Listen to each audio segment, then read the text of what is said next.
Hello, I'm Linda McIntosh from Studio ABC for my Facebook group, art group, and my YouTube channel are under the same name. Notice that the C is spelled S-E-E because we see the art. But most of my students call me Miss Mac. I've been a school teacher for so long that I like to teach you something in the videos.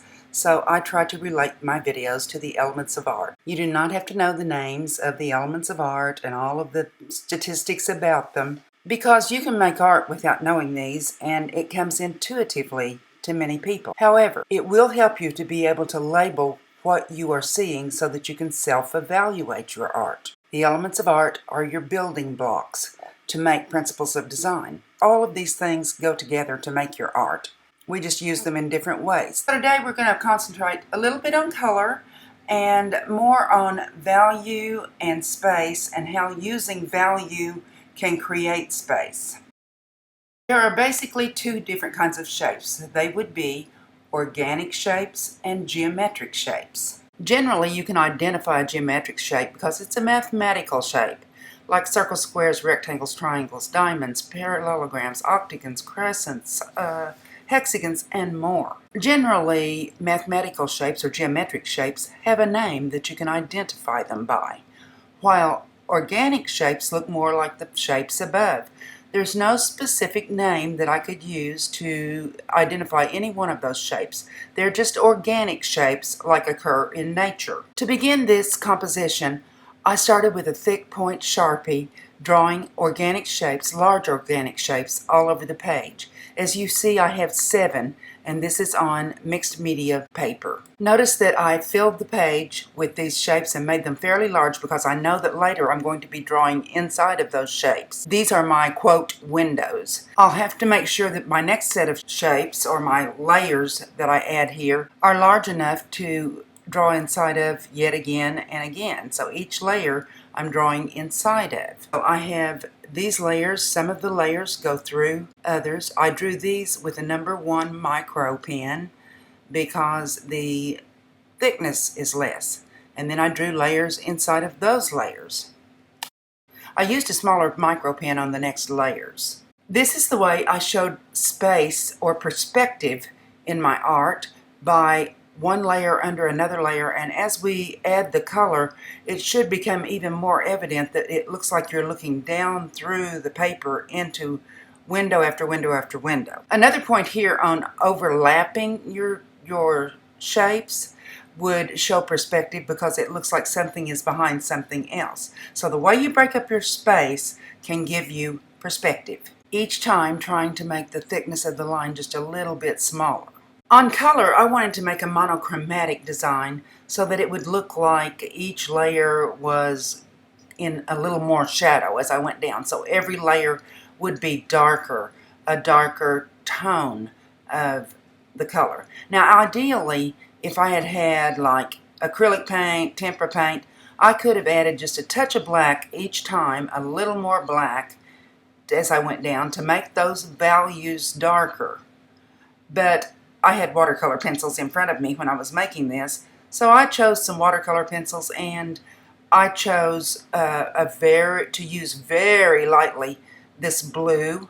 I didn't have a light blue with me, so I used the blue. I used it very lightly, putting very little pressure on it, and colored in all the largest shapes first, leaving aside the smaller shapes that I made inside of those big windows. Look at the darker value blue at the top in that window, the second set of windows. I colored those in. I began coloring those in whole. And I used the same pencil, yet, and it's a watercolor pencil again, yet I put more pressure on it this time. So it did become a darker value, because value is the lightness or darkness of a color. Notice here that I colored in the entire window, even though there are windows behind it this time, because this would be an easier way of doing it. I can just color on top of that for my next set. My layer is done for the second set of windows. I'm looking through the first set of windows into that darker second set. We have actually 3 values going now because white is a value. and then we have the very light blue in the large shapes, and a third value, that darker blue with more pressure, in the next set of shapes. But I have a set of shapes on there I haven't colored yet. So I began to look for another pencil that would be a darker pencil. Couldn't find one. Wasn't sure I wanted to use the blue one again because I was pretty sure that it would not leave enough pigment behind to do the kind of darkness that I wanted. I wanted to create strikingly darker value. So I moved on to a slightly different color, which still would be in the monochromatic. This is a violet color, but violet has blue in it, so it's still a monochromatic. Now, mono means one, chromatic means color, so that means one color. All of these have a color in common.